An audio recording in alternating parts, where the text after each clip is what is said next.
Et maintenant la table ronde. La table ronde, et je me permettrai d'appeler sur la scène Madame Meuchy, qui est architecte, qui est administratrice de société et qui est présidente des femmes PLR vaudoises. Ça fait beaucoup de casquettes, bienvenue, merci beaucoup.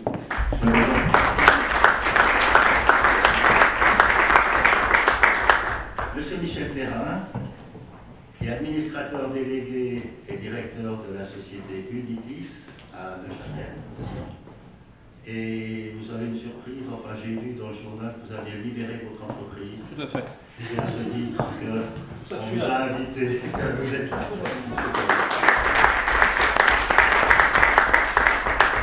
Monsieur Philippe Clou, qui est administrateur d'Importexa et de Fairtrace. J'hésite toujours entre Fairtrade et Fairtrace. Et puis qui est vice-président de la CLC. Bienvenue, merci beaucoup.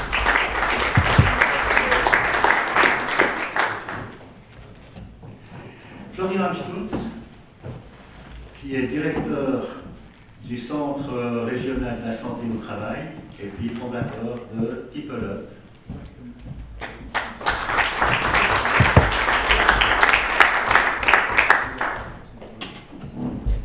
Et puis Pécube, notre dessinateur en chef, j'aime bien, qui s'appelle philosophe d'entreprise. Il a sûrement des tas de choses à nous dire, il a travaillé dans de nombreux pays. Et projet de l'Est.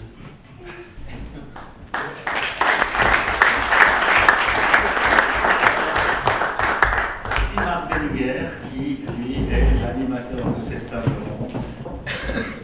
Je te laisse la place, Marc, je te laisse le micro. Et j'éteins. Merci beaucoup, Michel. Génial. Mais c'est des réponses qu'on a obtenues. Merci beaucoup. Bonjour à tout le monde. Bienvenue à cette partie table ronde. Pour commencer, pour introduire cette table ronde, j'aimerais vous proposer qu'on se mette en relation. C'est quelque chose que je n'ai jamais essayé, mais sur l'application LinkedIn, il y a une fonctionnalité qui permet qu'on se mette tous en relation. Donc, je vous invite, si vous êtes d'accord, à allumer votre téléphone portable, à quitter le mode avion, si vous l'avez mis, d'ouvrir l'application LinkedIn, et quand vous allez sur la partie réseau, tout en bas, vous allez voir en haut à côté du nombre de vos relations à proximité. Vous allez voir apparaître des personnes. À droite ou en bas, à gauche? Alors, en bas. Activer le partage, l'annexion Bluetooth, c'est ça? À proximité.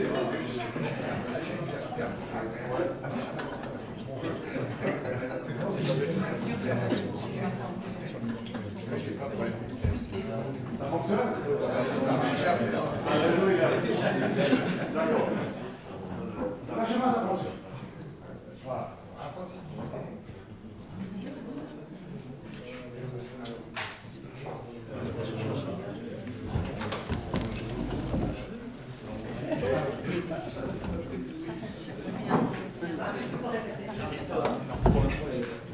Alors, quand vous allez voir votre application LinkedIn, vous allez voir dans la partie contact en bas les fonctionnalités à proximité. Mais peut-être qu'avec le réseau, si le réseau n'est pas bon, Le réseau Swisscom. Vous avez ça? Bon réseau. Voilà, c'est ce que j'ai. Un réseau spécial. voilà. Donc c'est la première fois que je fais ça. Hein, c'est un test. Voilà. C'est une bonne idée. Il faut essayer. Et voilà, donc vous n'avez pas besoin maintenant de répondre à toutes les invitations, vous n'êtes pas obligé d'accepter les connexions non plus, mais comme ça, on est tous mis en relation dans cette site. Voilà. Alors, si vous devez en dire, je vais le faire. Ouais, moi, je vais vous accepter. Moi, je suis la mieux dans le réseau. Voilà. Voilà, c'était l'introduction à cette table ronde. Merci beaucoup aux 5 participants. J'aimerais commencer par vous faire réagir aux chiffres de cette étude Attractis qu'on vient de voir. J'aimerais commencer par vous, Sandrine Meuching-Hubert. Donc vous êtes architecte, hein, vous dirigez un bureau d'architecte AB avec 3 à 5 collaborateurs. Qu'est-ce que ça vous inspire, ces résultats qu'on vient de voir là en direct? Alors moi, ce qui m'a interpellée, c'est déjà de comprendre que les gens avaient une attente par rapport à un chiffre, c'était près de 43%, je crois, sur finalement le management participatif. Oui. C'est intéressant parce que derrière le management participatif, ça veut dire qu'il y a un échange. Et moi, en tant qu'entrepreneur, j'ai pour première mission déjà, de réaliser des mandats de manière qualitative, mais je ne peux pas les réaliser si je n'ai pas des collaborateurs qui sont disposés à donner le meilleur d'eux-mêmes. Oui. Donc, ma préoccupation au quotidien, c'est finalement mon interlocuteur. Donc, ça ne ressort pas forcément dans l'ensemble de l'étude, mais le fait qu'on veut participer, qu'on veut être concerné, c'est un élément en fait, fondamental pour l'être humain de se présenter dans une équipe. Donc, je vais demander finalement à mes collaborateurs, quand ils viennent vers moi, finalement, qu'est-ce que vous attendez?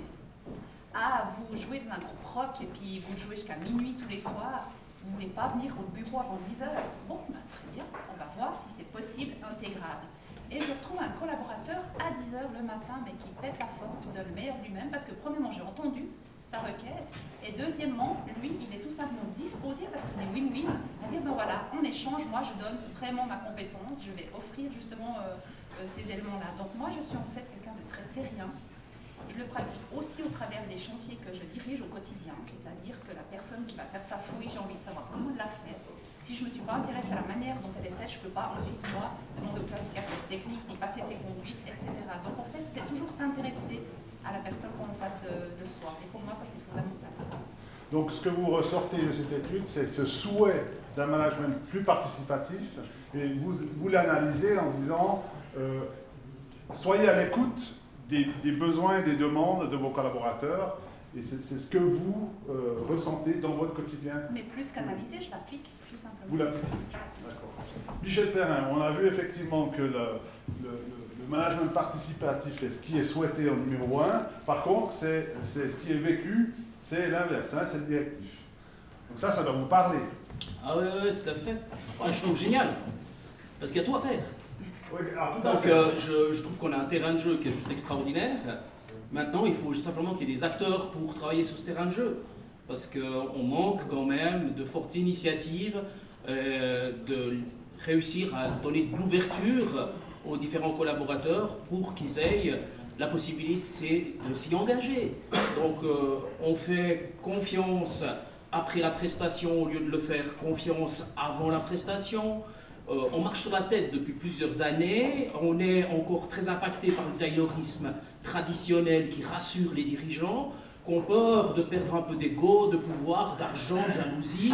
Donc je dirais on a énormément, un gros chantier à faire, avec une résistance qui est extraordinaire par le monde patriarcal qui dirige encore de grosses entreprises. Donc moi je dis, je me réjouis des quelques années qu'il me reste à travailler dans ce monde, parce qu'il y a un tel chantier qu'on va s'y intéresser et s'y atteler au plus vite. Merci beaucoup, Michel Perrin. Philippe Cloux, effectivement, hein, 51% des personnes sondées ne recommanderaient pas leur entreprise. Donc comme dit Michel Perrin, il y a beaucoup à faire. Comment vous réagissez à... Ça vous étonne déjà? Ça m'attriste, je suis étonné. Non, effectivement, je trouve... moi, ça fait 27 ans que j'ai mon entreprise, et je le dis tous les jours. Moi, ça fait 27 ans que j'ai eu plaisir à aller au travail le matin. Donc, j'ai une chance par rapport à ça.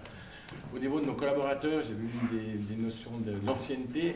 Là, on a une petite vingtaine de personnes. On a 60% des collaborateurs qui ont plus de 10 ans d'entreprise. Donc, on a une qualité, je pense, de bien-être au travail. Clairement, en tant que chef d'entreprise, notre force numéro 1, c'est nos collaborateurs. Donc c'est de l'attractivité. Nous, on l'a déployé surtout sur la notion du respect. On est dans l'import-export, je travaille beaucoup avec des pays, Chine, Inde, Bangladesh, Maghreb, avec des problèmes politiques, des problèmes humains. Et clairement, pour nous, le côté social et environnemental est primordial.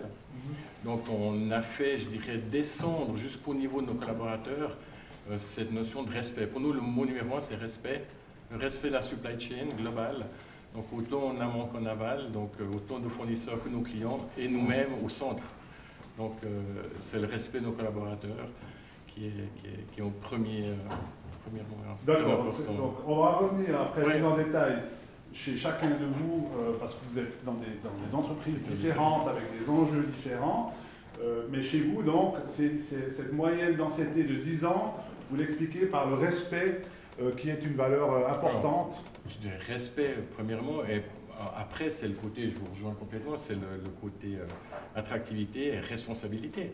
C'est que nous, les gens sont hyper autonomes dans leur activité. Ouais. Proportionnellement, quand je regarde par rapport à certains clients de grandes entreprises, ils ont une responsabilité dans le produit et dans les engagements financiers de l'entreprise qui sont des fois incroyables. Des fois, je me dis, mais c'est impressionnant comment un collaborateur d'une petite PME peut engager l'entreprise avec des gros montants, ou des fois dans les multinationales, il faut être double manager à 4 signatures pour s'engager avec la moitié du montant. Ouais. Donc, très grosse implication des gens parce que respect de leur travail et puis confiance des collaborateurs. Pécube, ces résultats où on voit que entre ce qui est souhaité et ce qui est vécu, il y a quand même un gros décalage. Ça vous étonne? Alors, moi, ça ne m'étonne pas, mais je pense qu'ici, tout le monde va être surpris quand les dessinateurs disent quelque chose. J'ai été engagé par des très grandes entreprises multinationales pour animer des petites sessions, pour redonner de l'envie de faire à des équipes, parce que toutes les grandes multis, donc toutes, hein, Roche, Novartis, Pfizer, Bayer, je les ai toutes pratiquées. Le truc, c'est que pour gagner des sous, ils ont commencé à faire quelque chose qui s'appelle travailler en mode dégradé. Qu'est-ce que c'est le mode dégradé? Le mode dégradé, c'est on enlève des ressources aux lignes de production et puis on regarde ce qui se passe. Et ce qui a été étonnant, c'est que quand on enlève une ressource, l'équipe fonctionne mieux. Incroyable, hein? Ouais. Alors après analyse, on a compris parce qu'ils avaient la pétoche de perdre leur job. Et ensuite, moi, on m'a engagé pour redonner justement du punch et j'ai enseigné pendant plus de 25 ans un truc qui s'appelle la glandouille. Mais ouais, mais ça passe par là. Et donc j'enseignais, on me payait pour ça, on me paye toujours d'ailleurs, pour que j'enseigne aux collaborateurs à faire ceci. Vous n'allez pas oser faire parce que vous avez trouvé ça trop con. C'est ça. Et puis là, il faut pousser un cri bête. Hein. D'abord, on oublie son corps, puis il faut pousser un cri vraiment le plus stupide possible. Alors, quand un collaborateur... Donc Roche vous paye pour faire ça? Oui. Est payé par son employeur pour faire ça pendant chaque fois qu'il y a un problème en situation de production ou en contact clientèle ou pour présenter quelque chose ou quand la communication ne passe pas en équipe, quand on permet de faire ça, c'est la solution à tout. D'abord, le collaborateur il va être hyper remotivé. En faisant ça, il trouvera les solutions aux problèmes en cascade de la ligne de production, etc., etc. Mais je peux vous en dire plus après. Je vais m'arrêter là. Et donc, la glandouille. Et ce qui est génial, la glandouille, c'est quand le chef de service passe par la porte du bureau qui est ouverte. D'accord. Donc une technique de relaxation. C'est Léonard de Vinci, c'est Einstein, c'est tous les plus grands qui pratiquaient ça. D'accord. Ok, on se réjouit d'en entendre plus tout à l'heure. Florian Amstutz. Bonjour à tous. Première réaction sur voilà, cet écart quand même important entre ce qui est souhaité et ce qui est vécu. Ouais, il y a beaucoup de choses à dire. En tout cas, moi, je trouve incroyable de voir ces résultats. Je vois une opportunité énorme, en fait. Les PME, c'est une richesse incroyable en Suisse. J'ai la chance de les accompagner dans cette transformation de culture. Et on voit que quand on a plus de la moitié des personnels qui bossent dans des boîtes pendant plus de 10 ans, puis qui disent non, je n'aimerais pas que mes amis viennent bosser là, on se dit mais c'est pas possible, quoi. Il y a une opportunité incroyable de changer ça. parce que je vois beaucoup de collaborateurs qui sont quand même, qui ont envie vraiment de prendre du plaisir dans leur job, qui ont envie de s'engager, qui ont envie de se donner à fond. Et il y a beaucoup de choses à dire. En réaction, j'ai beaucoup apprécié ce que vous avez dit. Je pense que vous êtes absolument dans le juste. Les collaborateurs ont besoin d'autonomie, c'est certain.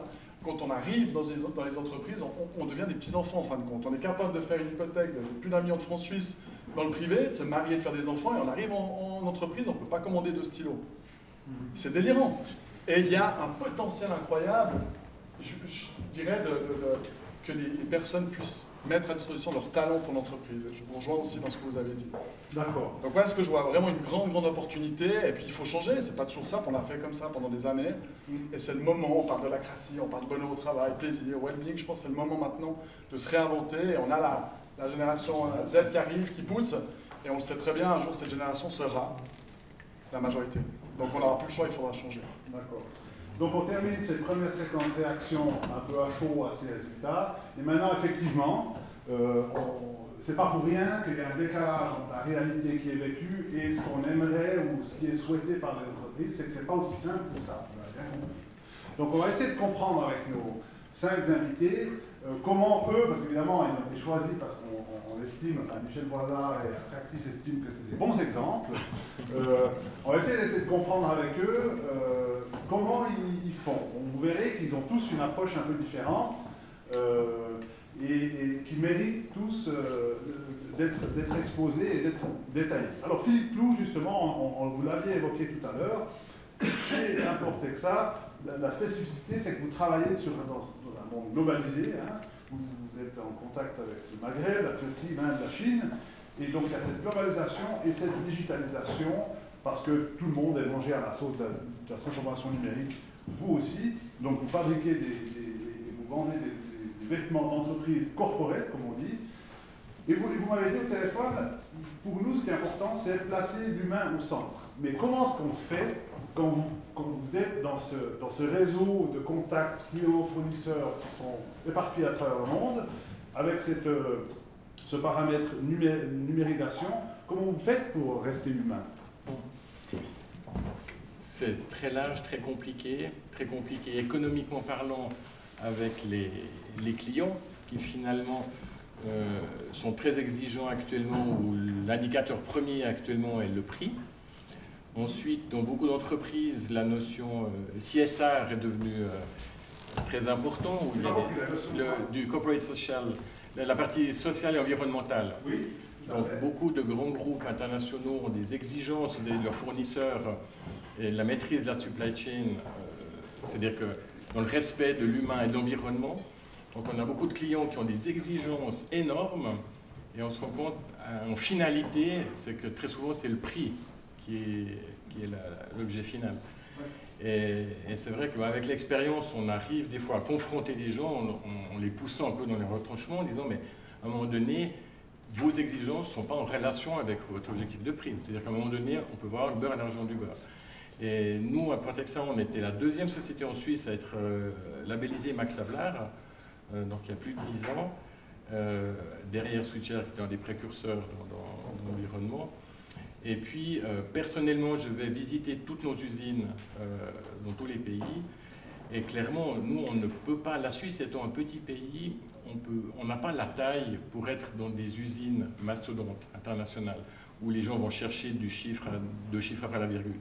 Donc nous, on est obligé de travailler avec des sous-traitants qui sont de taille moyenne, avec des clients internationaux, et où en fait leurs employés sont obligatoirement des gens bien traités, bien payés, parce qu'on n'a pas cette pression de prix de leur côté. Et nous, c'est un argument qu'on doit pousser en avant chez nos fournisseurs, chez nos clients, pardon, c'est que les produits, on peut les avoir à tous les prix. À un moment donné, il n'y a pas que le prix, à un moment donné, il y a toute une chaîne de valeur. Et dans cette chaîne de valeur, le respect humain et la partie écologique, mode de transport, sont fondamentales. Et nous, on pousse en avant ceci. On vient d'être maintenant labellisé ISO 14001 sur l'environnement. On vient de passer notre label entreprise citoyenne avec l'engagement de l'entreprise. On l'a vu sur l'engagement social de l'entreprise au niveau régional et international. On soutient une ONG au Cambodge, on fait pas mal d'engagements. Et pour nous, c'est donner du sens à ce qu'on fait. Je crois que pour moi, c'est le mot-clé, c'est donner du sens à notre travail de tous les jours et d'essayer de justifier, mais on doit beaucoup plus argumenter en fait un produit, un service, un prix, en expliquant le pourquoi de la supply chain, mais avec des notions, des notions de label, des notions de contrôles sociaux, de respect des salaires, respect hommes-femmes, respect du travail des enfants, etc. Il y a beaucoup d'engagement à faire. Si je résume et si je vous ai bien compris, vous êtes en train de nous dire que le bien-être de vos collaborateurs à l'interne commence par tenir tête à vos clients, à vos fournisseurs, à leur dire écoutez, il faut faire des choix. Si vous voulez qu'on fasse les choses humainement, c'est pas que le prix qui compte. Absolument. Voilà. Non, clairement, absolument. Florian Stutz, oui. Vous dites aussi Chief Happiness Officer. C'est juste, hein. C'est une formule qui fait un peu polémique quand même. Hein. On sourit, on vous dit, mais le monde de l'entreprise, c'est pas un monde de bisounours. Et votre angle, vous pouvez déjà peut-être nous défendre pourquoi vous assumez ce terme de Chief Happiness Officer. Puis on va voir ensuite avec vous que c'est souvent de la culture d'entreprise qui est souvent un terme un peu vague et qui est mis à toutes les sources. Et c'est là, par cet angle de la culture d'entreprise, que vous opérez vos actions. Absolument. Alors j'ai pris ce rôle de Chief Happiness Manager parce que ça me fait beaucoup rire. Et j'ai trouvé que c'était un super angle d'attaque. En fait, quand je parle avec des entrepreneurs, des managers, eh ben, ils sont très très souvent, mais ils me disent exactement ce que vous avez dit. On n'est pas dans le monde des bisounours, absolument. On est dans un monde hyper concurrentiel, il y a du business à faire, il faut faire du chiffre d'affaires. Et c'est justement toute l'idée de cette science du bonheur au travail qui existe maintenant, qui a plus d'une décennie. Et je me suis vraiment passionné pour cette science-là. Et cette science-là, en fait, elle dit que la clé, elle n'est pas dans la satisfaction, elle n'est pas dans le fait de mettre des fitness à disposition de tous ses collaborateurs ou le salaire. Je vous propose un truc. Je vous propose 30 secondes. Fermez les yeux. 30 secondes, s'il vous plaît. Essayez de vous rappeler. C'est la gondouille. Hein. C'est la gondouille. Rappelez-vous un de vos meilleurs souvenirs au travail. À quel moment vous étiez vraiment heureux, vous avez pris votre pied au travail. Essayez de vous rappeler de ce moment-là. Il faudra être spécifique vraiment par rapport à ce moment-là. Rappelez-vous à quel endroit c'était, comment vous étiez. Je vous propose juste de l'échanger avec la personne qui est à côté de vous. Soyez vraiment spécifique par rapport à ça. Hein. Juste 30 secondes, échangez ça avec la personne qui est à côté de vous. Vraiment 30 secondes.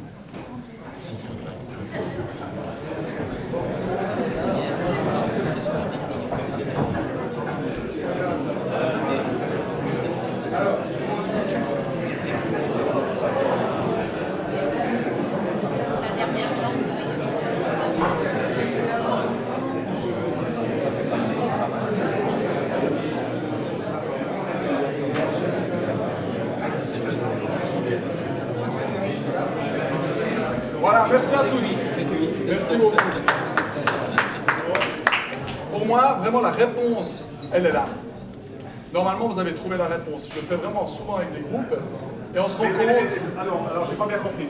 Elle est où les réponses? Alors, peut-être il y a quelqu'un qui pourrait nous donner un exemple. Dans la salle, à quel moment vous avez été vraiment heureux dans votre vie? Est-ce que quelqu'un a juste donné un partagé? exemple? Oui, monsieur. Essayez de vous présenter juste avant de parler. Non, excusez-moi, les autres sont pas encore silencieux. Oui. Léon, merci. Bonjour à tous, Olivier Satou, ma grosse formation. Je suis français, j'ai travaillé pendant 25 ans dans une grande compagnie d'assurance française où j'ai été formateur à la Mon plus beau souvenir, je crois, professionnel, c'est d'avoir été à l'initiative d'un projet de formation sur la sortie de nouveaux produits qui s'est formidablement bien passé. Tous les acteurs ont été vraiment partie prenante sur ce projet. La formation s'est vraiment très très bien passée. J'ai eu des retours vraiment fantastiques. Et ça, c'est un vrai bonheur, parce que ça veut dire aussi qu'on est tous contributeurs à notre échelle de la bonne mise en place de ce produit et de l'implication des collaborateurs dans la vente de ce produit à la conclusion. D'accord. Bravo. Florian Amstutz. Alors là, vous avez tout dit, là. Je vais aller vite pour me rappeler. Ouais. Mais en gros, c'est ça. En gros, c'est déjà trouver du sens dans le travail que l'on fait. Contribuer, avoir un impact dans le monde dans lequel on est. On veut juste avoir un impact dans l'entreprise déjà, ou auprès de ses collaborateurs, auprès de ses collègues, auprès de son boss. Vous avez parlé de relations humaines. Clairement, ça n'a aucun sens je dirais, d'évoluer dans une entreprise et pas de partager ses succès ou alors ses échecs. C'est le deuxième facteur de cette science du bonheur au travail, c'est les relations humaines qui sont essentielles pour nous, pour notre santé, pour notre plaisir. Et le message, pour faire vraiment très très vite, c'est de revenir à des essentiels qu'on a complètement oubliés. Quand je parle avec des entrepreneurs, souvent je leur dis, bon, au début on rigole, bon, des bisounours, puis je leur dis, mais pourquoi vous avez créé cette boîte? Est-ce que vous vous rappelez pourquoi vous avez créé cette boîte? Et tout d'un coup ils me disent, mais oui, je me rappelle, est-ce que vos collaborateurs le savent? Non. Est-ce que vous avez pris le temps de leur expliquer? Non, parce qu'on n'a plus le temps de parler de ça, on parle que de résultats financiers, et on oublie de dire, mais c'est ce que je leur dis, si vous voulez que vos collaborateurs vous suivent, il faut qu'ils trouvent du sens, partagez avec eux le sens, pourquoi vous avez créé cette boîte, vous êtes parti dans cette aventure, et c'est de revenir vraiment des essentiels comme ça. Voilà. C'est vraiment avec l'autonomie, le progrès, la reconnaissance, on l'a vu, absolument essentiel. On doit être reconnu pour ce qu'on fait, et on peut reconnaître son boss aussi. Et puis juste pour terminer par rapport à ce job de Happiness Chief Manager, c'est absolument pas de prendre ou d'avoir la responsabilité du bonheur des autres, bien sûr que non, c'est de transmettre ce message, mais c'est à chacun, bien sûr, d'être responsable de son propre bonheur dans l'entreprise. Les collaborateurs, c'est eux qui font la culture d'entreprise, et l'entreprise, son rôle, c'est de créer un environnement propice à ça. D'accord, merci beaucoup Florian Amstutz. On reviendra sur la culture d'entreprise après, mais je pense que c'était un peu, il y avait déjà des ingrédients d'une culture d'entreprise. Michel Perrin, est-ce que vous vous souvenez pourquoi vous avez fondé Uditis? Ah ouais, là. Attendez. Il y a 18 ans, il y a 18 ans, voilà. responsable informatique du Centre Suisse d'électronique et microtechnique à Neuchâtel. Il y a 500 personnes et le directeur me dit il y a 200 personnes qui vont quitter l'entreprise, on fait 2 spin-offs, on fait quoi avec l'info? On fait quoi avec l'informatique? Ouais, j'ai dit ça va être compliqué. Et puis tout compte fait, j'ai eu la chance de participer comme coach avec des startups et des spin-offs qui quittaient l'entreprise. Parce qu'il y a toujours une problématique amour-haine, parents, enfants. Je ne veux plus la mère, mais j'ai besoin de son argent. Donc, comme j'avais suivi ça, je me suis dit, entre mère et enfant, ça va être compliqué, on va faire travailler en frère et sœur. Donc, très naïvement, on est parti à 13 personnes, aucune idée du business, on était sûr qu'on nous attendait, ce n'était pas tout à fait le cas. Mais par contre, on était passionnés par les technologies de l'information, puis on s'aimait bien. C'est pas mal, hein, ça, déjà. Ouais. Donc, cette naïveté nous a permis, sur les 13 personnes de départ, 18 ans après, être encore 8. C'est déjà pas mal, parce qu'il y a quand même pas mal d'opportunités dans le monde de l'informatique. Donc c'est la raison pour laquelle on a créé Uditis. Je me souviens pourquoi. Par contre, je peux vous assurer que depuis 3 ans, on est en train de faire un chemin sur lequel je n'ai pas été formaté dans ce chemin-là. Donc, d'accord. Alors la raison, ça c'est important. Oui, on va y venir tout de suite, mais juste pour qu'on soit bien d'accord, la raison c'est parce que vous aimiez bien. Ah, la raison, c'est parce qu'on était une bande de potes, voilà. On va faire un truc ensemble. Voilà. Ça, c'est la raison fondamentale. On aurait peut-être pu vendre du chocolat, on a fait de l'informatique. D'accord. Christophe Barman de l'ECO, il dit à peu près le même discours. Hein. Ouais, je le connais assez bien, c'est juste. Donc, il y a 3 ans, vous initiez un mouvement. Expliquez-nous. Alors, il y a 4 ans, mon collègue associé fait un IMBA qui l'a beaucoup intéressé, surtout un cours qui a duré 1 heure, un gars qui est venu parler des entreprises libérées. Et puis il a commencé de m'envoyer des bouquins, des articles, de m'inscrire à des séminaires. Donc c'était pas m'inviter, c'était m'inscrire à des séminaires. Et puis tout compte fait, je me suis dit, mais purée, mais qu'est-ce qu'on a raté? Et qu'est-ce que c'est tout d'un coup cette question qu'on est en train de se poser pour faire fonctionner correctement l'entreprise? Et j'ai directement constaté où était le problème. Il est là. Il est ici le problème. C'était moi. Parce que tout compte fait, il fallait réussir à lâcher l'ego, ce pouvoir qu'on avait pris et puis qu'on avait construit avec le temps, par l'éducation qu'on reçoit, par nos stages militaires, par notre vécu, par notre histoire. Et puis en se disant que si on peut diluer le pouvoir, c'est quand même plus agréable. Et là, il a fallu faire un petit travail. Donc c'était soit une psychothérapie, mais il y avait beaucoup de monde qui était en psychothérapie sur burn-out. Donc les psys, ils n'avaient pas beaucoup de dispo. Donc moi, j'ai fait l'UNI de la psychologie du management, puis ensuite j'ai fait coach professionnel, pour apprendre à passer du dirigeant à l'accompagnant.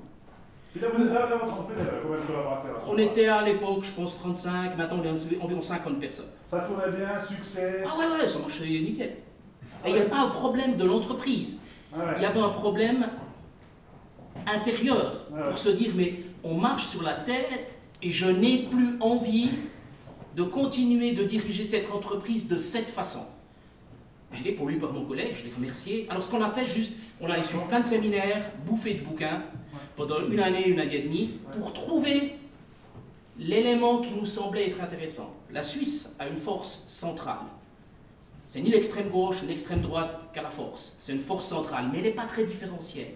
Donc il est nécessaire de trouver son chemin et puis le curseur à la bonne place. Et on peut parler d'holacratie pour l'extrême d'un côté, on peut parler du taylorisme extrême, armée FA5-18, et puis il faut trouver son chemin, il faut positionner le curseur, et surtout il faut remettre en cause ce curseur quotidiennement, à l'écoute des clients, à l'écoute des collaborateurs, et il faut oser dire à tout le monde qu'on s'est trompé et qu'on corrige.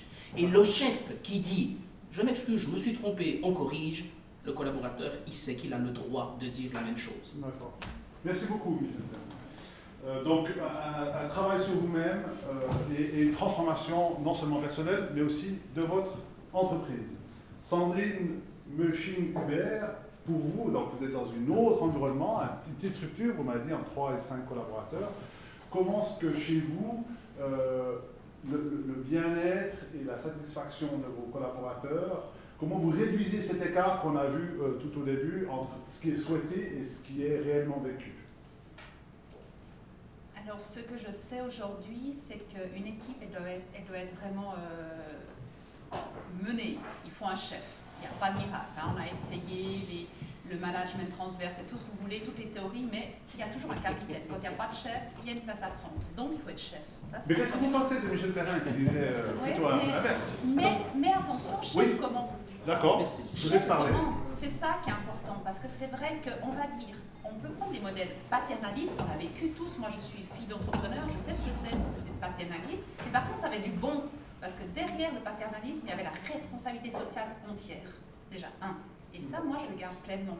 On a une responsabilité par rapport à nos collaborateurs. Mais le cadre et ce que moi j'offre, que je le fasse au sein de l'entreprise, au sein de mes chantiers ou de toute autre implication, c'est finalement entendre, écouter et prendre tout ce qu'il y a envers chacun. Je respecte chaque apport de personne.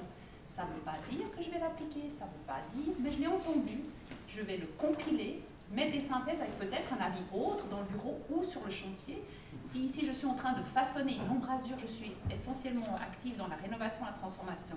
Si je suis en train d'imaginer mon détail de comment on va finir la fenêtre avec l'embrasure, puis je dis voilà, c'est comme ça, etc. Le pauvre maçon, il va arriver, il va transpirer, il ne va pas y arriver. De l'autre côté, j'avais peut-être ma collègue architecte qui a fait son détail et puis qui est toute fière d'arriver avec ses plans. Il est illisible, mais par contre, on va se mettre autour de l'embrasure, on va dire au maçon, bon, toi, tu vois ça comment? Écoute, moi l'expérience elle dit que tu vas d'abord poser ta fenêtre, ensuite tu vas faire ton crépi une fois, 2 fois, 3 fois. Moi je te propose tel type de crépi parce que premièrement ton embrasure va respirer, je sais le faire, etc., etc. Alors bon, on passe le détail, finalement on fait la synthèse, et que tu peux y aller de cette manière, moi je suis pas d'accord que tu finisses comme ça, mais bon. Et puis on arrive un jour et on voit la lumière dans les yeux de celui qui a réalisé le détail qui était imaginé au bureau avec des collaborateurs et qui va l'appliquer. Mais le temps, ça ne sera pas de prix. Et pourquoi ça n'a pas de prix? Quand le patron vient et il dit, écoute, Antonio, il veut venir sur le prochain chantier que tu diriges. Parce qu'en fait, il s'est senti respecté. Visiblement, dans le monde de la construction, ce n'était pas forcément évident. Donc en fait, moi, j'amène ça. C'est que j'écoute, j'entends, je collabore avec toute personne, à quelle que soit l'échelle. Et ça, à la fin, cependant, je décide. C'est moi qui décide et c'est appliqué. Mais j'ai entendu. Donc il y a le besoin d'avoir quelqu'un qui décide, qui clarifie les choses, mais en même temps sur le comment est-ce qu'on y arrive, là... Collaboratif, pleinement, sinon ça ne fonctionne pas. Je sais pas, vous décidez chez vous? Oui, dans certains sujets sur lesquels j'ai un rôle qui me permet de décider. Ouais. Mais, comment voulez-vous avec 50 personnes, avec la pluralité des systèmes d'information, du réseau au développement logiciel, qu'il y ait une personne bien plus intelligente que moi, qui ait la capacité de décision parce qu'il sait Ça n'existe pas. Donc je préfère prendre du temps pour être à l'écoute des collaborateurs, qui viennent souvent avec une complication, ils viennent avec le monkey, qu'ils aimeraient bien te mettre sur l'épaule. C'est super agréable que quelqu'un décide pour toi. Mais si tu prends un peu plus de temps, c'est chronophage, hein, c'est pas si rapide, je décide facilement. Donc je dois continuer ma thérapie, hein, parce que je dois faire des piqûres de rappel assez fréquemment. Donc le collègue qui est avec toi, puis qui veut te poser une question à choix multiples, parce que c'est souvent comme ça que ça se passe, et puis il attend de toi une décision, tu l'accompagnes à ce que lui il dise ce qu'il va faire. Et puis si lui il dit ce qu'il va faire, tu n'as même plus besoin de faire la boucle de contrôle. Alors que si c'est toi qui donnes un ordre, il faut aller contrôler que l'ordre il a été correctement appliqué. Et je pense que ça prend énormément de temps dans nos métiers. C'est inenvisageable de le faire autrement, à mon avis. Je ne sais pas comment on a fait avant, parce que on le fait, chaque collaborateur est chez le client, il n'a pas un manager à la patte. Et puis le client, si ça ne va pas avec le collaborateur, il nous le dit. Et ça arrive. Et le collaborateur, comme moi, fait aussi des erreurs. Donc pour moi, très clairement, décideur omnipotent n'est pas leader inspirant. J'ose juste réagir à ça? Oui. Très rapidement, voilà, alors je partage absolument cette vision des choses. Moi, je le vis dans l'autre entreprise où je travaille, qui est le Centre régional de santé au travail. Donc on est une dizaine de personnes, un monde où on a beaucoup d'infirmiers spécialisés, donc qui viennent des hôpitaux, donc c'est hyper hiérarchique, plus il y a encore le monde hiérarchique des médecins. Et moi, quand je suis arrivé, alors tout de suite, on m'a appelé patron. C'est juste pour me redonner toute la responsabilité, et je ne sais pas, j'avais aucune réponse. Donc j'ai tout de suite redonné la responsabilité à chacun, et on a tous notre, je dirais, cercle de responsabilité, peu importe que quelqu'un, il a le job de diriger une entreprise au point de vue organisationnel, mais un autre, il est expert métier, un autre est médecin, etc. Chacun sa sphère de connaissances. Et puis alors moi, je donne complètement ma confiance tout de suite. D'ailleurs, on est rarement déçus. Et puis je laisse ces personnes choisir. Et moi, je ne signe pratiquement plus rien dans cette entreprise. Et ça marche très bien. Et Cube, c'est une nouvelle forme d'organisation libérée où il y a plus de chefs, je force un peu le trait. Qu'est-ce que ça vous... Alors, on a 4 exemples de succès, et puis ils sont les 4 différents. Oui, tout à fait. Et les 4 ont utilisé un truc que les Allemands utilisent depuis très très longtemps, c'est le Bauchgefühl. Vous avez fait ça avec le ressenti du ventre. J'ai apprécié, j'ai apprécié, j'ai apprécié, j'ai apprécié. Le truc que j'aimerais vous apporter aujourd'hui, c'est quelle est la différence, parce que ça a été évoqué, vous l'avez évoqué, entre un adulte et un enfant. Tout est là. À votre avis, c'est quoi la différence entre un adulte et un enfant? Alors, je vais vous le dire. Non, je vais vous le dire. Je vais me lever pour le dire. Alors, quelle est la différence? Alors, à part l'âge, voilà, c'est ce qu'on numérique. La différence entre un adulte et un enfant, c'est que l'adulte fait les choses parce qu'il y a un marché, et l'enfant fait les choses parce qu'il a envie. Donc, si on veut avoir du succès avec son entreprise, si on veut avoir des collaborateurs heureux, il faut qu'ils puissent être l'enfant qu'ils étaient à 4-5 ans dans leur rôle dans l'entreprise. Et pour ça, juste 2 petites choses, puis après, si vous avez des questions, je réagirai. C'est à moi ça, les questions. Oui, c'est moi qui gère ça. Nos collaborateurs... Il a fait son chef. Chef. Oui, c'est bon, j'ai toujours un chef. Nos collaborateurs sont des Léonard de Vinci. Sont tous des Léonard de Vinci, si vous leur permettez de revenir à l'âge de 4-5 ans. Parce qu'après, ça devient des robots. Après, ils appliquent la règle. Alors, 3 petites citations, puis après je me tais. Donc, d'abord, Paul Valéry. Paul Valéry. Le sol est toujours en mauvaise compagnie. Il est bien, Paul Valéry. Hein? Très bien. Alors, quand Léonard de Vinci est au bord de la falaise, il ne voit pas le vide. Il voit soit un pont, soit un oiseau. Alors, quand on obtient ça de ses collaborateurs, c'est génial. Quand les collaborateurs font je vais tomber, je vais mourir, merde alors, hein? Stress, tout burn-out. Non, il doit pouvoir voir soit un pont, des solutions, soit un oiseau. L'autre formule, elle est de Léonard lui-même. Il a écrit ça quand il était juste avant de mourir à Amboise. Permettez, je vais déclamer comme si j'étais Léonard de Vinci.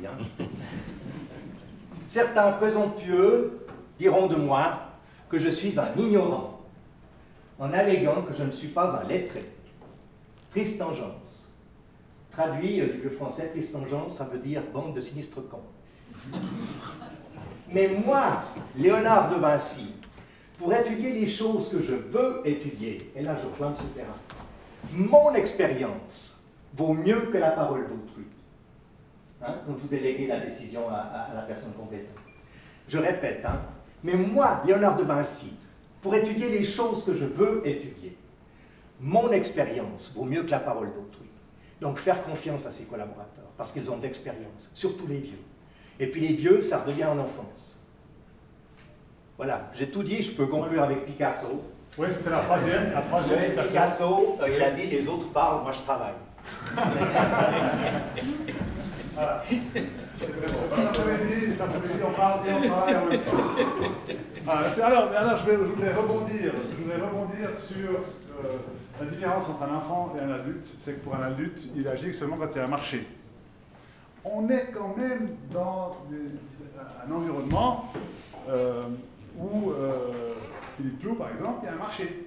Il faut faire du bénéfice. Vous aussi, vous devez avoir des mandats, vous aussi, vous devez vendre vos produits. Comment est-ce qu'on allie ces deux choses? Parce que clairement, vous le faites. C'est-à-dire que, est-ce qu'il faut un peu accepter de faire moins de croissance? Il y a certaines commandes qu'on ne va pas faire parce que c'est contre vos principes. Est-ce qu'on accepte de... Comment est-ce qu'on allie les deux choses? Business, marché et la vision de l'enfant. Si je veux me permettre, je reviendrai juste avant sur les réflexions, oui.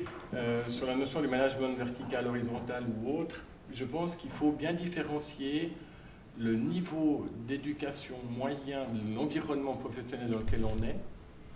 Et ça, je l'ai vécu en travaillant dans certains pays moins favorisés. Et je pense que si vous êtes avec vous avez 30 personnes, dont 28 ingénieurs, je pense qu'on peut effectivement commencer à réfléchir différemment.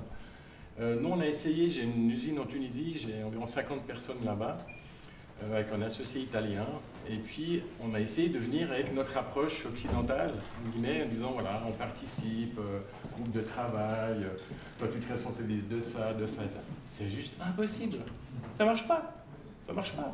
Et ça, c'est notre vision avec notre approche RH un petit peu suisse, c'est sympa ça. Et je vous rejoins, je pense, dans la construction, moi j'y ai travaillé il y a quelques années, dans certains domaines, ça ne marche pas. Si vous avez une équipe de ferrailleurs, voilà, il faudra un chef.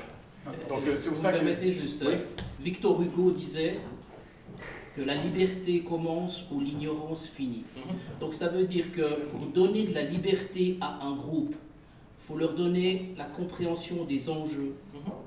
Et ça demande du temps. C'est un chemin, c'est lent, c'est long, c'est tortueux. Absolument. Mais il faut distribuer. Ça veut dire que la réticence de l'information, garder l'information du petit chef pour qu'exister, c'est terminé. Absolument. Les gens ont besoin d'informations, parce que sinon ils vont vous planter toutes les affaires. Puis quand un collaborateur vient et qui dit « cette affaire, je ne l'ai pas gagnée, je m'excuse, je ne sais pas que j'ai merdé », et tu te dis derrière « mais mon gars, si tu l'avais gagnée, cette affaire, elle aurait été perdu en rendement parce que vous étiez mal parti. » Donc au départ, à un moment donné, si on a pu aligner entre les collaborateurs et la direction, pourquoi on est en train de jouer le sens, si on a des valeurs qui sont données par le collaboratif, pas par la direction, par le collaboratif qui remonte des valeurs.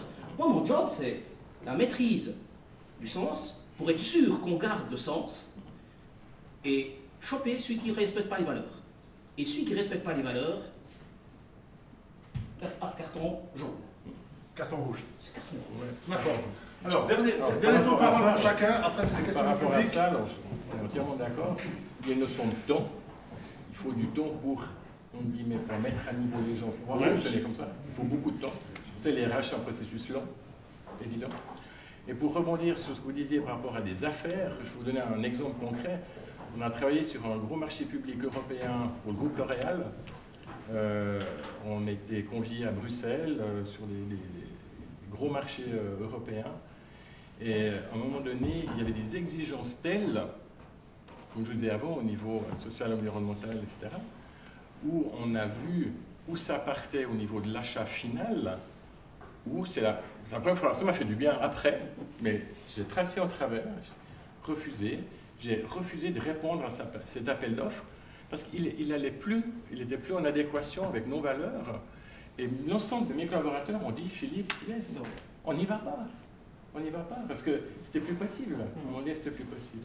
Donc, moi, je reviens sur donner du sens et être dans le respect. D'accord. Juste préciser quelque chose très rapidement. À mon avis, alors par contre, n'importe quel collaborateur de l'entreprise peut comprendre ça. Il ne faut absolument pas commencer à dire ce niveau-là, il peut, hiérarchique, ou ceux qui ont été éduqués de cette manière peuvent. Non, alors absolument pas. Là, je suis une entreprise, on est dans l'usine, quoi.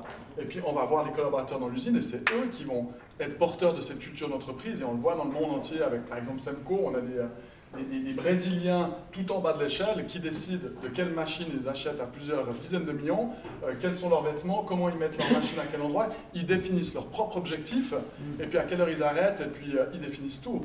Il faut redonner vraiment cette autonomie, cette responsabilité aux collaborateurs, peu importe leur rang, vraiment encore une fois, peu importe leur rang. D'accord, alors on va donner aussi l'autonomie et la responsabilité à vous. Donc c'est à vous maintenant de poser des questions. Merci de vous présenter juste avant de poser la question. On a 15 minutes pour échanger là-dessus. Michel, je me lance. Pour Philippe, tu as dit que tu soutiens une ONG au Cambodge.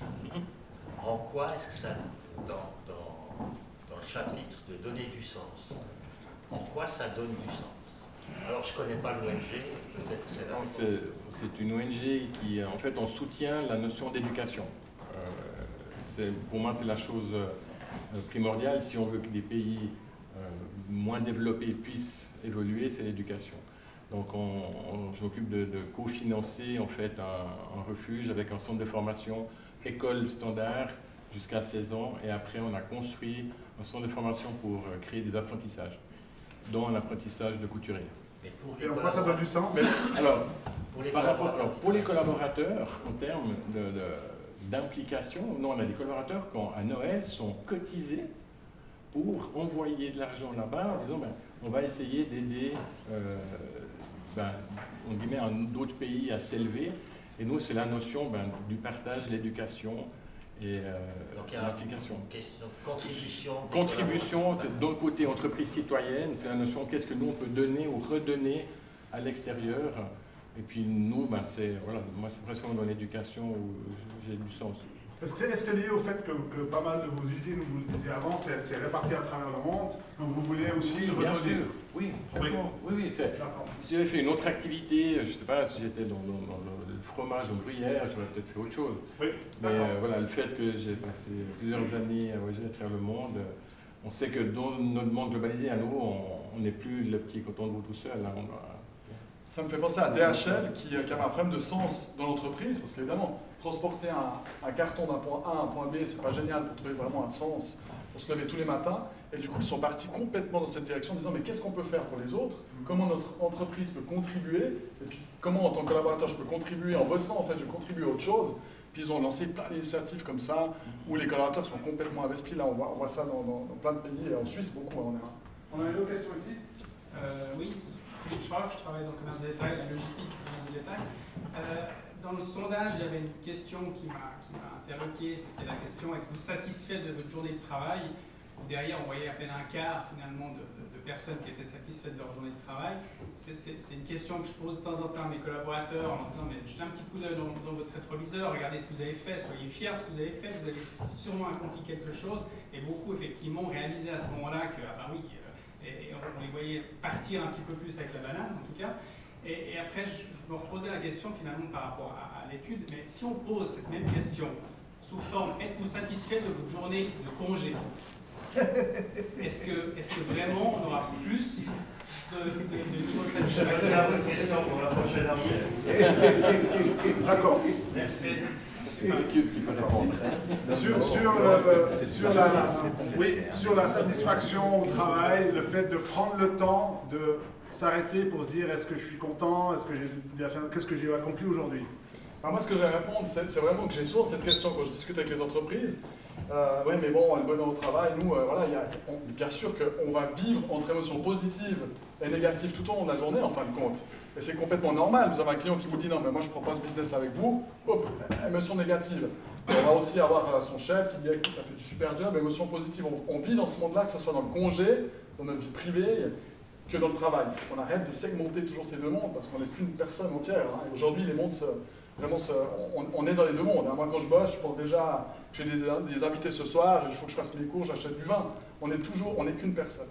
Et on a des émotions positives et négatives. Et ce qu'on essaie d'apprendre, quelque part, aux collaborateurs, c'est de se dire, ok, bah, posez-vous la question, qu'est-ce qui vous rend heureux, qu'est-ce qui génère des émotions positives pendant la journée, essayez de maximiser ça un maximum, et puis de diminuer évidemment les émotions négatives, mais surtout on sait que les émotions négatives ont un poids beaucoup plus important que les émotions positives. On vit dans un monde de négativité, c'est le biais de négativité, c'est nos ancêtres, absolument maintenant, c'est nos ancêtres qui nous ont transmis ça. Maintenant c'est bien.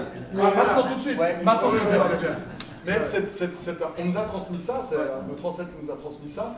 Les émotions négatives comptent beaucoup plus. Hein, à l'époque, vous pouviez vous faire attaquer par un lion, vous pouviez vous faire manquer de nourriture, mourir de froid. Dans le monde d'aujourd'hui, ça ne nous sert à plus rien. Il faut qu'on réapprenne à redonner le positif sa vraie place. Donc c'est ça qu'on essaye de se dire, mais qu'est-ce que vous avez vécu? C'est l'exercice que je vous propose, qui est très connu dans la psychologie positive, qui marche. Chaque fin de journée, vous posez la question 2 minutes, ok, qu'est-ce qui a fonctionné aujourd'hui, qu'est-ce qui a été positif, une interaction avec un collègue, avec un client, n'importe quoi pendant votre journée de travail, et vous verrez que vous allez recommencer à voir aussi tout ce qui fonctionne et ce qui marche. Pas de différence entre le privé et le... Mais c'est aussi le société, finalement. Exactement. C'est un phénomène de société, finalement. Voilà, on doit réapprendre, je pense, à redonner le positif sa vraie place, parce que je crois qu'en Suisse, on vit dans un monde assez exceptionnel.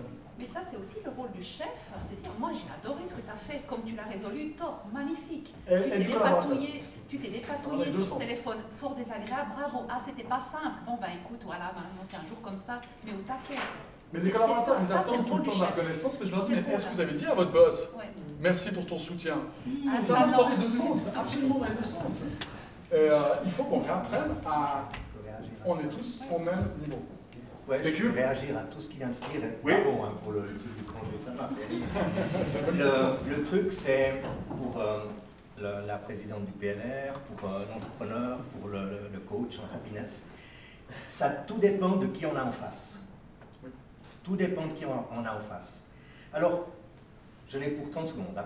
Chacun d'entre vous sait que Léonard de Vinci est américain, qu'il parle l'anglais. Et puis, comme il était très très intelligent, il a pu faire Stanford, Harvard et le MIT en même temps. Mais tout le monde sait qu'aux États-Unis, les études coûtent cher. Donc tout le monde sait que le papa de Léonard de Vinci était riche. Et il était riche pourquoi? Parce que c'était l'heureux propriétaire de la pizzeria Dame Mona Lisa à Little Italy, New York. Donc ces propos m'ont été tenus à New York justement par un top manager. Alors quand vous avez quelqu'un en face de vous qui vous dit ça, vous faites quoi? Oui, mais alors qu'est-ce que Non, ben, vous ne pouvez rien faire. Mais en même temps, ce même top manager qui avait réagi à mes 4 principes Léonard de Vinci, parce que Léonard de Vinci c'est 4 principes, il m'a dit, écoutez, nous ici aux États-Unis, 4 c'est trop, il faut résumer à 3. Donc il m'a fallu pendant la nuit, parce qu'on se revoyait le lendemain, transformer les 4 principes Léonard de Vinci, qui, donc comme tout le monde sait, sont en anglais, hein. Study the science of art, study the art of science, use your eyes and make connections. Donc il fallait que je fasse 4-3. Donc voilà. Et la nuit pour conseil, le lendemain matin, je suis allé vers lui, écoutez, monsieur le top manager, je crois que vous m'avez vraiment stimulé, j'ai trouvé la solution. Les 4 principes de Léonard de Vinci, c'est Discover, Compare, Transform. Et là, il m'a regardé et m'a dit, yes, I love you. Voilà. Donc tout dépend de comment faire avec la personne qui est en face. D'accord, bon, moi je suis un peu dérouté. Vous êtes le seul. Qu'est-ce qu'il voulait dire? Alors, discover, il a raison, compare, transform. Oui. Donc discover, il faut être curieux. Comme maintenant. Compare, ça veut dire quoi? Comparer? Je compare avec ce que je connaissais avant de vivre ça. D'accord. Et puis j'additionne les deux choses, mes compétences d'avant plus ce que j'apprends maintenant, et je transforme, je vais un pas plus vite. Et ça peut se faire en circuit non-stop, sans arrêt, qui a été évoqué par vous, le sans arrêt. Donc, ouais, et c'est génial. Et si vous faites ça en plus en glandouillant. Oui.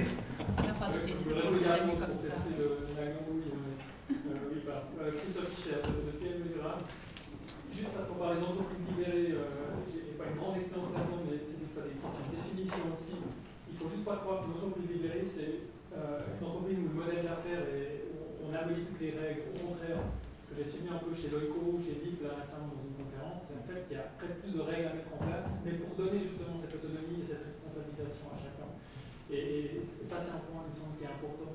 Et dans tout le système, quelque chose qui est réinjecté, c'est de la confiance. Et ça, c'est un mot qui est ressorti chez vous, mais je pense que c'est aussi ça, surtout. Christophe Baron, de nouveau, dans un entretien d'embauche, il me dit qu'il passe 70% du temps à discuter des valeurs de la personne et des valeurs de l'entreprise. Et si ça commence à matcher, ça veut dire qu'il y a confiance et on va pouvoir co-construire quelque chose. Bien sûr, ça peut être un peu conceptuel, un peu idéaliste, mais ça me plaît beaucoup parce que ça veut dire aussi qu'ils passent tout ce temps-là à contrôler aussi les personnes. Voilà. J'aimerais juste revenir sur c'est ma question au panel. Il y avait une question intéressante pour un résultat de l'étude de Michel. Contribution d'entreprise à la société et à l'environnement sortait au numéro 1. Est-ce que dans vos propres entreprises, moi j'ai suivi depuis le début de l'année un mouvement qui s'appelle Bicorp, qui est en train de mesurer l'impact que l'entreprise a sur les domaines sociaux, environnementaux et économiques, qui donne un spectre très large. Quel est mon impact global? Est-ce que vous pensez qu'en termes d'employés et de bonheur des employés, c'est aussi des valeurs auxquelles il faut pousser l'entreprise à adhérer? Alors, est-ce que ça sort aussi en numéro 1 dans vos entreprises? J'ai un exemple pour exactement ce que vous venez de dire, c'était excellent. Sur une ligne de production de médicaments en Auvergne, une petite équipe, ça ne fonctionnait pas bien, mais après on a commencé à faire de la philosophie et j'ai posé la question que tous ont posée. Qu'est-ce que vous faites dans cette entreprise? Et un collaborateur de production au SMIC, plus 200, donc tout simple, a dit « je sauve des vies ». D'accord. Les autres, est-ce que cette contribution à la société et à l'environnement, est-ce que ça sort aussi en numéro 1 chez vous, vous pensez, dans votre entreprise? Dans mon core business, j'ai toujours axé en fait sur l'économie d'énergie de manière globale dans le bâtiment et la proximité des entreprises quand je sur les chantiers. Donc pour moi, c'est viscéral. Super. Moi, je suis très Bicorp. J'ai discuté beaucoup avec Barbon aussi, mais j'ai juste pas exactement le meilleur des métiers pour être près du développement durable. Il faut quand même voir que le big data, l'informatique pléthorique, des capteurs dans tous les coins, on est quand même dans une consommation effrénée et puis j'ai pas envie de faire du fake. Donc le jour où on a trouvé la clé qui nous permet un différenciateur pour s'occuper de la durabilité de l'humain et de la planète, j'irai Bicorp jusqu'au bout. Mais tant que j'ai pas ce différenciateur, je vais faire du fake, je vais essayer de tourner, de faire un machin rond dans un truc carré, et puis si je le sens pas, je vais tricher. Et si je triche, j'en vois pas la raison. Mais durabilité de l'humain et de la planète, je mettrai même la planète avant, parce que je pense que la planète va s'en sortir. De l'autre côté, il faudra qu'on trouve quelques négoces quand même assez intéressantes. Je pense que celui-là qui n'est pas sensible à la durabilité, il a à se réjouir de l'augmentation de la température. Merci, Florian Amstutz. Alors, pour être clair, oui, Bicorp, j'ai été aussi longue discussion avec Christophe Barmon là-dessus. Je pense franchement, pour être très transparent avec vous, c'est vraiment pas ce que j'entends d'entreprise. Pour l'instant, les collaborateurs, c'est pas ce qui les intéresse. Ce qu'ils veulent avant tout, c'est d'autres choses. C'est un chef qui soit, pas un chef, mais qui soit plutôt un coach, ou quelqu'un qui les aide à donner le meilleur d'eux-mêmes. Ils attendent une vraie ambiance d'entreprise, c'est-à-dire des vraies relations fortes avec leurs collègues, d'arrêter de penser qu'à soi et de pouvoir travailler enfin en équipe. C'est vraiment des choses basiques que les personnes demandent, que ça soit dans n'importe quelle industrie. Et je pense avant qu'on arrive vraiment à parler de l'impact qu'on a sur notre planète, déjà faisons ça déjà à la maison. Et je pense que ce n'est pas la priorité numéro 1. Et il me semble d'ailleurs dans les résultats de l'étude, ce que voulaient les collaborateurs, ça a tombé en 6e position, sur l'heure de tête. Ok, derrière ton parole, Philippe Lou. Non, je ne regarde pas par notre entreprise, je vous rejoins un petit peu. Nous, c'est surtout une notion de communication, de sensibiliser les gens par rapport à la notion de durabilité. Je ne pense pas que c'est encore leur point numéro 1. Ils sont conscients que dans notre activité, on travaille avec du coton. Le coton, c'est des trucs les plus pollueurs sur Terre. Donc, on essaie de faire attention. On essaie de transporter plutôt par bateau que par avion. Donc, on est sensibilisé de base tous les jours. Mais je pense que ce n'est pas en première position. C'est plutôt vraiment de la communication, de faire descendre l'info. Ils commencent à se rendre compte que c'est important, mais ce n'est pas en premier. Bravo. Merci beaucoup pour votre franchise, à vous 5, pour ce très bon moment passé ensemble. Cette table ronde très bien. Merci.